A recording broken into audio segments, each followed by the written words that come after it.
Merci et permettez-moi aussi de m'excuser du fait que je vais parler en anglais et pas en français. Nous n'avons que 22 minutes qui nous restent pour cette session, donc il y a certaines des remarques que je souhaitais faire que je ne ferai pas. Je vais essayer d'être très bref. Hubert Védrine nous a dit que nous avions besoin avant tout de sécurité et d'un monde en paix, ensuite de désarmement.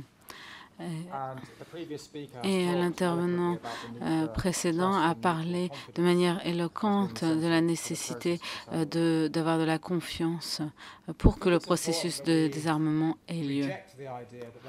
Il est important que nous rejetions l'idée que nous devrions avoir absolument un choix entre la sécurité ou le désarmement. La sécurité peut contribuer, mais le désarmement peut contribuer à la sécurité, ou le désarmement peut rendre les gens encore moins sûrs, moins en sécurité, mais on dit que c'est dans le détail que se définissent les choses. Mais il y a deux questions essentielles pour moi. Tout d'abord, comment pouvons-nous progresser vers un monde où il y a plus de sécurité, plus de confiance? Ce sont les arguments que l'on entend lorsqu'il y a des débats sur le désarmement. On dit d'abord il nous faut résoudre les vraies causes de l'insécurité et ensuite passer au désarmement. Mais comment pouvons-nous progresser dans ce sens? Et il s'agit ici donc du leadership politique. Il faut être très clair quant à son origine pour pouvoir arriver à quelque chose dans ce domaine. Ce ne sont pas les industries qui vont nous donner la possibilité de produire des idées radicales sur la façon dont on doit se désarmer. Ça n'est pas leur rôle. Si l'on examine dans l'histoire les moments clés de désarmement, ce sont les leaders politiques qui ont mené à cela. Pas les administrations. Si on regarde certains accords qui ont été signés lors du sommet entre Mikhail Gorbatchev et Ronald Reagan, eh bien ce sont eux, ce sont les leaders. Pratiquement à chaque étape, ce sont les décisions qui ont été prises par des individus et qui allaient contre les conseils que lui donnait son administration ou les militaires.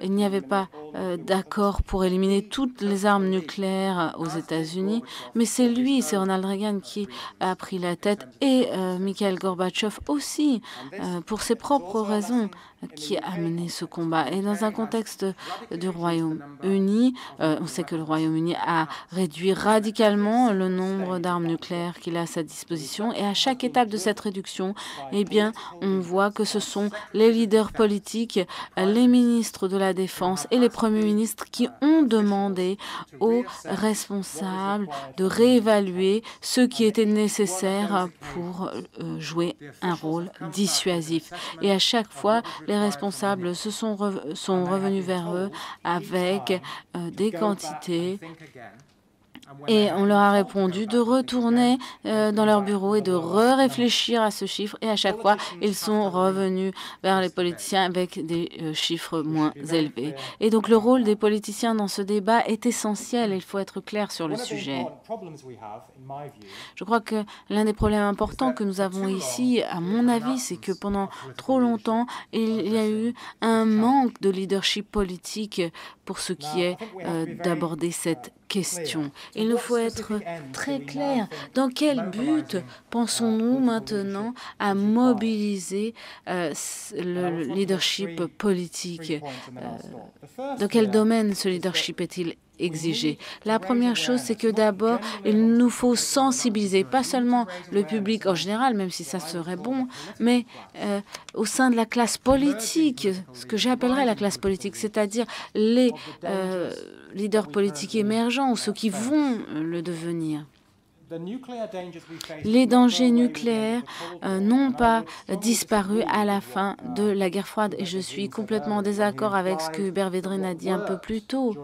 Ce qui a fonctionné pendant la guerre froide pour maintenir la paix fonctionnera plus tard dans le futur.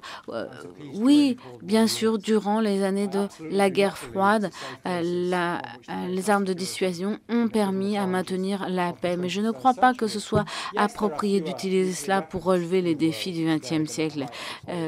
Il y a moins d'armes nucléaires à l'heure actuelle dans le monde que durant la guerre froide, mais il y en a dans des zones bien plus instables où il y a des conflits. La Russie et le Pakistan qui ont des doctrines qui préconisent une utilisation précoce de l'arme nucléaire en cas de conflit. Il y a aussi des grandes questions quant au commandement et au contrôle des régimes des États qui ont nouvellement été dotés de l'arme nucléaire. Et je voudrais mentionner les groupes terroristes qui ont tenté de concevoir des armes nucléaires. Même des penseurs tels que Henry Kissinger, ces dernières années, qui ne peut pas être accusé d'être un naïf pour ce qui est des défis que doit relever la sécurité internationale, a soulevé le point souvent. Dans un monde polycentrique, il sera extrêmement difficile de répéter la stabilité que l'on avait durant l'époque de la guerre froide avec un monde bipolaire. Les choses sont bien plus complexes. Ceci ne signifie pas que nous devions abandonner ces armes, mais nous sommes face à un grand dilemme. Nous savons qu'elles contribuent dans une certaine mesure à la stabilité et à la paix, mais nous avons une structure mondiale qui est difficile à gérer et il est presque impossible de maintenir cette stabilité pendant des décennies. Ce qui signifie que la probabilité que ces armes soient utilisées est en augmentation et non pas en baisse. Et les conséquences de cette utilisation seraient catastrophiques, comme nous le savons de différentes recherches, du travail sur le climat, d'un point de vue humanitaire. Donc il nous faut avoir cette image globale claire dans notre esprit. Il ne s'agit pas de choisir entre la sécurité et le désarmement. Il ne s'agit pas de savoir si les armes de dissuasion fonctionnent ou pas. Nous avons un dilemme stratégique aujourd'hui au XXIe siècle. C'est-à-dire que nous avons un risque accru dû à l'identité de ceux qui ont cette arme. Et je voudrais revenir sur ce qu'a dit l'intervenant précédent. Il a parlé du contexte du Moyen-Orient. Moi, je vais parler de l'Europe et de l'Alliance Atlantique. 5 États nucléaires dotés de l'arme nucléaire sont reconnus dans la région de l'Europe. 5 ont ceci basé sur leur sol. La France, l'Allemagne, l'Italie, la Turquie et la Belgique. Et en même temps, nous avons une crise de sécurité énorme au sein de la zone européenne, c'est-à-dire l'Ukraine, qui met la Russie face au reste de l'Europe. Ce qui signifie que résoudre cette question est absolument essentiel, pas seulement pour les Ukrainiens, pas seulement pour la Russie, mais simplement pour le régime mondial nucléaire. Il ne peut y avoir plus de réduction des armes nucléaires entre les États-Unis et la Russie si ce conflit n'est pas géré efficacement et si l'escalade n'est pas freinée.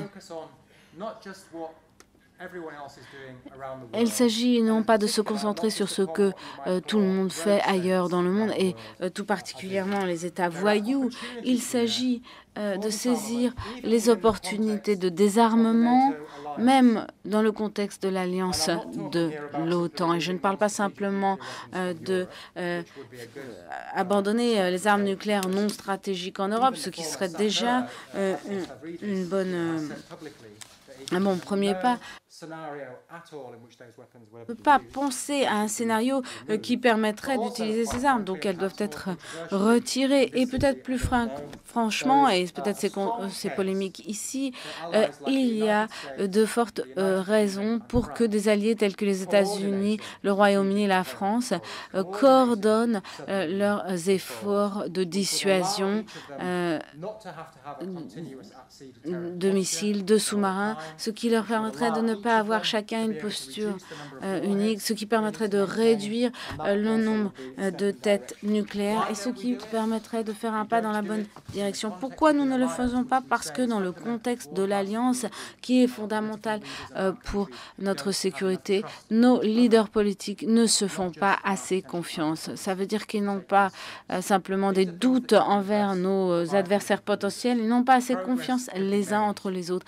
Donc il y a encore des progrès à faire pour arriver à un objectif à long terme d'élimination des armes nucléaires. Et c'est à nos leaders de renforcer le processus de développement de la confiance.